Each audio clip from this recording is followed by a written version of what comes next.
Hello everyone, welcome to Speak English, the program for finding out about the international news while learning English. I am Sacha Ranou, and this week's main headlines are, of course, the Windsor Agreement, the dramatic train collision in Greece, the Ukraine update, and many other international and English news.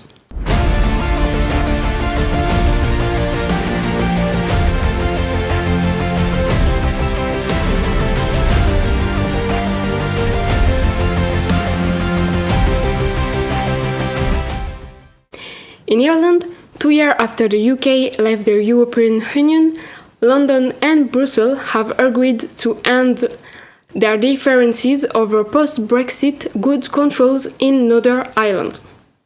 After more than a year of negotiation, the British Prime Minister Rishi Sunak and the President of the European Commission Ursula von der Leyen reached the Windsor Agreement on Monday, 27 February.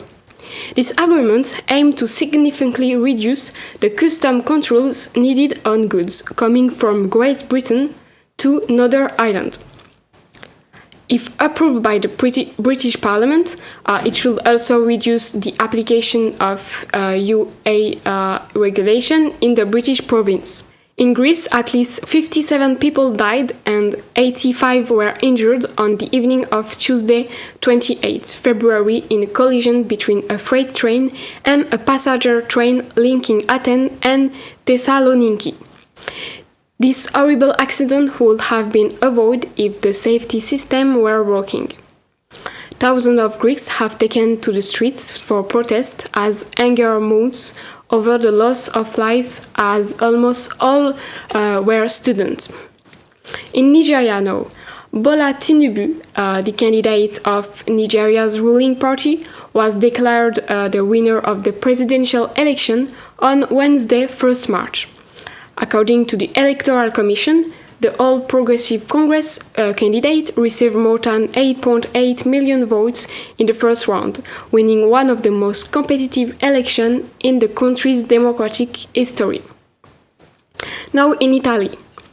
Last week, 62 people, including 12 children, have died after the wounded sailing boat sank in Ross Sea off Steccato di Cutro. The boat had left the Turkish port of Izmir 4 days before, carrying people from Afghanistan, Iraq, Iran, and Pakistan, who were just meters away from the shore when the tragedy occurred. In Iran, thousands of schoolgirls were admitted to hospital on Tuesday after a mysterious poisoning. Hundreds of cases of respiratory distress have been reported in the past 3 months among Iranian schoolgirls, with some needing hospital treatment. A government official said on Sunday that the attacks were believed to be a deliberate attempt to force the closure of girls' school. The agency said 35 students had been transferred to hospital so far, adding to the hundreds of cases of poisoning since November in at least 2 other cities, including Qom. Finland has begun constructing a 200-kilometer fence on its border with Russia to boost security. Finland shared the longest European Union border with Russia, and the country decided to build the fence due to a rise in Russians seeking to escape conscription to fight in Ukraine. Also, by an overwhelming majority, the Finnish parliament on Wednesday approved in advance the Nordic countries' entry into NATO, for which demands by Hungary and Turkey are still necessary. Now, the zoom in Ukraine. In Eastern Ukraine, the battle is still raging in Bakhmut, a town that has become a symbol for the control of Donbass. Surrounded by the Russians, the Ukrainian forces are facing great difficulties, according to the Ukrainian President Volodymyr Zelensky. He also accuses Russia of sending its men to a certain distance, with the sole aim of seizing this symbolic place. On Wednesday, 1st March, the Russian army claimed to have shot down 10 Ukrainian drones in a massive attempt attack on its facilities in annexed Crimea. Now the news in United Kingdom. A new law increasing the legal age of marriage to 18 has come into force in England and Wales.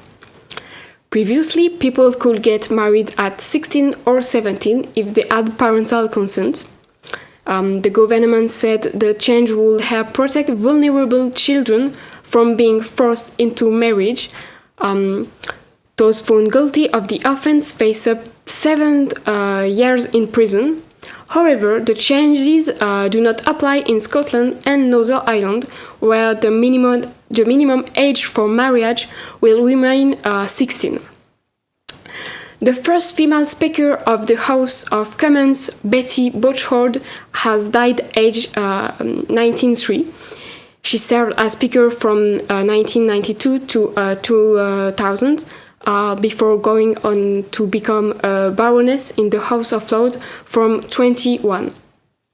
The current Speaker, Sir Lindsay Hall, described her as an inspirational woman who was known for her no-nonsense style. On Monday, 27 February, police arrested Constance Martin and Mark Gordon in Brighton on charges of child neglect and suspicion of gross negligent homicide. It was only on Wednesday, 1st March, that remains were found in the search for the couple's 2-month-old baby. Now the news in the USA. So the west coast of the US has received nearly unprecedented level of snowfall this week, in what officials are calling a once-in-generation event. The White House on Monday set a 30-day deadline for US federal agencies to ensure that the Chinese-owned TikTok app is not on any device used by their employees. Owned by Chinese company ByteDance, TikTok has been targeted by US lawmakers as a national security threat. Thanks for listening. See you next week.